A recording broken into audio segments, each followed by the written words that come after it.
ಈ ಎಜುಕೇಶನ್ ಇಷ್ಟು ದೊಡ್ಡದ ಬಿಸ್ನೆಸ್ ಆಗೋಕೆ ಕಾರಣ ಯಾರ್ದು?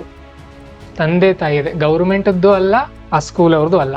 ನಿಮ್ಗೆ ನಿಜ ಹೇಳ್ತೀನಿ, ನಾಳೆ ನೀವೇ ಒಂದು ಸ್ಕೂಲ್ ಸ್ಟಾರ್ಟ್ ಮಾಡಿರಿ ಬೆಳಗಾವಿ ಒಳಗಡೆ. ಯಾರೋ ನೀವು ಒಂದು 4-5 ಜನ ಫ್ರೆಂಡ್ಸ್ ಸೇರ್ಕೊಂಡು ಒಂದು ಸ್ಕೂಲ್ ಸ್ಟಾರ್ಟ್ ಮಾಡಿದ್ರಿ ಅನ್ಕೋಣ.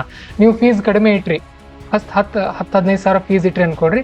ಯಾವುದೋ ಸಿಂಪಲ್ ಸ್ಕೂಲ್ ಇದೆ ಅದು, ಅಲ್ಲಿ ಹಾಕೋದು ಬೇಡ. ನೀವು 2 ಲಕ್ಷ ಫೀಸ್ ಇಡ್ರಿ, ಬರ್ತಾರೆ ಎಲ್ಲರೂ ಬರ್ತಾರೆ. ಯಾಕೆ 2 ಲಕ್ಷ ಫೀಸ್ ಇಟ್ಟಿದ್ದಾರೆ ಅಂದ್ರೆ ಏನೋ ತುಂಬಾ ಚೆನ್ನಾಗಿರ್ಬೋದು ಅಂತ ಬರ್ತಾರೆ. ನಮ್ಮ ಸೈಡ್, ನಮ್ಮ ಹುಕ್ಕೇರಿ ಸೈಡ್ ಒಂದು ದೊಡ್ಡ ಸ್ಕ್ಯಾಮ್ ಆಗಿತ್ತು. ಯಾವ ತರ ಅಂದ್ರೆ, ಒಬ್ಬ ವ್ಯಕ್ತಿ ಒಂದು ಸ್ಕೂಲನ್ನು ಸ್ಟಾರ್ಟ್ ಮಾಡ್ದ. ಮೊದಲು ಅದನ್ನೆಲ್ಲ ಈ ತರ ಕಟ್ಟಡ ಕಟ್ಟದ, ಅವನೆಲ್ಲೋ ಯಾರಿಗೂ ಮೋಸ ಮಾಡಿ ಬಂದಿದ್ದ. ಕಟ್ಟಡ ಕಟ್ಟಿ ಏನ್ ಹೇಳ್ದ ಪಾಲಕರಿಗೆ, 1ನೇ ತರಗತಿಯಿಂದ 10ನೇ ತರಗತಿವರೆಗೂ ಕೂಡ ಫ್ರೀ ಎಜುಕೇಶನ್. 1ನೇ ತರಗತಿಯಿಂದ 10ನೇ ತರಗತಿವರೆಗೂ ಫ್ರೀ ಎಜುಕೇಶನ್. ಒಂದು ಕಂಡೀಷನ್ ಏನು, 1 ಲಕ್ಷ ರೂಪಾಯಿ ಅಡ್ಮಿಷನ್ ಮಾಡುವಾಗ 1ನೇ ತರಗತಿಗೆ ಡೆಪಾಸಿಟ್ ಕೊಡಬೇಕು.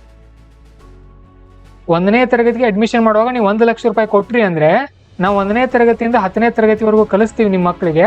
10ನೇ ತರಗತಿಯಿಂದ ಪಾಸ್ ಆಗಿ ಹೋಗುವಾಗ ನಿಮ್ಮ 1 ಲಕ್ಷ ರೂಪಾಯಿ ನಾವು ನಿಮಗೆ ರಿಫಂಡ್ ಮಾಡ್ತೀವಿ ವಾಪಸ್. ಹೇಗಿತ್ತು ನೋಡ್ರಿ ಒಂತಲೆ. ಸೊ ಅಲ್ಲಿ ಹೋದ್ರು, ನಮ್ಮ ಮುಗ್ಧ ಜನ ಏನ್ ಮಾಡಿದ್ರು, ಒಂದು 200-300 ಅಡ್ಮಿಷನ್ ಮಾಡಿದ್ರು. ಸೊ ಎಷ್ಟಾಗುತ್ತದೆ ಅಷ್ಟಕ್ಕೆ ಒಂದು 3-4 ಕೋಟಿ ರೂಪಾಯಿ ದುಡ್ಡು ಮಾಡ್ಕೊಂಡ, ಸ್ಕೂಲ್ 2 ವರ್ಷ ನಡೆಸಿದ, ಆಮೇಲೆ ಬಿಟ್ಟು ಹೋಗ್ಬಿಟ್ಟ. ಈ ಕಡೆ ಮಕ್ಕಳು ಅತಂತ್ರ, ಪಾಲಕರು ಅತಂತ್ರ. ಅಲ್ಲಿ ನಮ್ಮೂರಲ್ಲಿ ಇರೋರಿಗೆ ನಮ್ಮ ಫಾದರ್ ಹೇಳಿದ್ರು, ಬೇಡ್ರಿ ಅಂತೆಲ್ಲ ಸ್ಕ್ಯಾಮ್ ಇರುತ್ತೆ ಅಂತೆಲ್ಲ ಹಾಕಬೇಡ್ರಿ ಮಕ್ಕಳನ್ನ ಅಂತ. ಅವ್ರು ಕೇಳಲಿಲ್ಲ. ಯಾಕಂದ್ರೆ ನಮ್ಮ ಫಾದರ್ ಕೂಡ ಗೌರ್ಮೆಂಟ್ ಸ್ಕೂಲ್ ಟೀಚರ್ ಅಂತದ್ ನೋಡಿರ್ತಾರೆ ಅವ್ರ ಇನ್ಸಿಡೆಂಟು.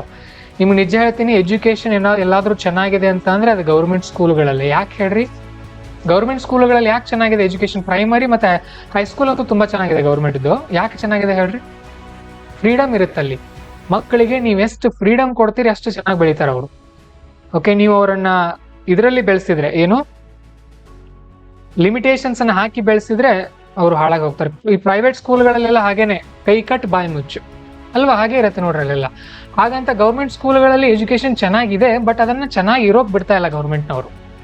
ಓಕೆ, ಒಟ್ಟಿನಲ್ಲಿ ಒಂಚೂರು ಅದಕ್ಕೆ ಏನ್ ಮಾಡ್ತಾರೆ, ಶೂಸ್ ಕೊಡೋದು, ಹಾಲು ಕೊಡೋದು, ಊಟ ಕೊಡೋದು, ಇದನ್ನೆಲ್ಲ ಮಾಡ್ತಿರ್ತಾರೆ. ಇದಕ್ಕೊಬ್ಬ ಕ್ಲರ್ಕ್ನ ಕೊಟ್ಬಿಟ್ರೆ ಅಲ್ಲಿ ಸ್ಕೂಲ್ ಚೆನ್ನಾಗಿ ನಡೆಯುತ್ತೆ. ಬಟ್ ಕ್ಲರ್ಕನ್ನ ಕೊಡಲ್ಲ. ಕ್ಲರ್ಕನ್ನ ಕೊಟ್ಟರೆ ಏನಾಗುತ್ತೆ, ಶಿಕ್ಷಕರು ಚೆನ್ನಾಗಿ ಕಲಿಸ್ತಾರೆ. ಶಿಕ್ಷಕರು ಚೆನ್ನಾಗಿ ಕಲಿಸಿದ್ರೆ ಈ ಶಾಲೆಗಳು ಬೆಳೆಯುತ್ತೆ. ಈ ಶಾಲೆಗಳು ಬೆಳೆದ್ರೆ ಏನಾಗುತ್ತೆ, ಮಕ್ಕಳು ಇಲ್ಲಿ ಜಾಸ್ತಿ ಅಡ್ಮಿಷನ್ ಮಾಡ್ತಾರೆ. ಜಾಸ್ತಿ ಅಡ್ಮಿಷನ್ ಮಾಡಿದ್ರೆ ಇವರ ಪ್ರೈವೇಟ್ ಸ್ಕೂಲ್ಗಳಿಗೆ ಮಕ್ಕಳು ಬರಲ್ಲ. ಇವರು ಪ್ರೈವೇಟ್ ಸ್ಕೂಲ್ಗಳಿಗೆ ಮಕ್ಕಳು ಬರಲಿಲ್ಲ ಅಂದ್ರೆ ಇವ್ರಿಗೆ ದುಡ್ಡು ಆಗಲ್ಲ. ಇವ್ರಿಗೆ ದುಡ್ಡು ಇಲ್ಲ ಅಂದ್ರೆ ಮುಂದಿನ ಚುನಾವಣೆಗೆ ಇವ್ರು ನಿಂತ್ಕೊಳ್ಳೋಕ್ಕಾಗಲ್ಲ. Everything is related to only one thing, politics. ನೆನ್ಪಿಟ್ಕೊಡ್ರಿ.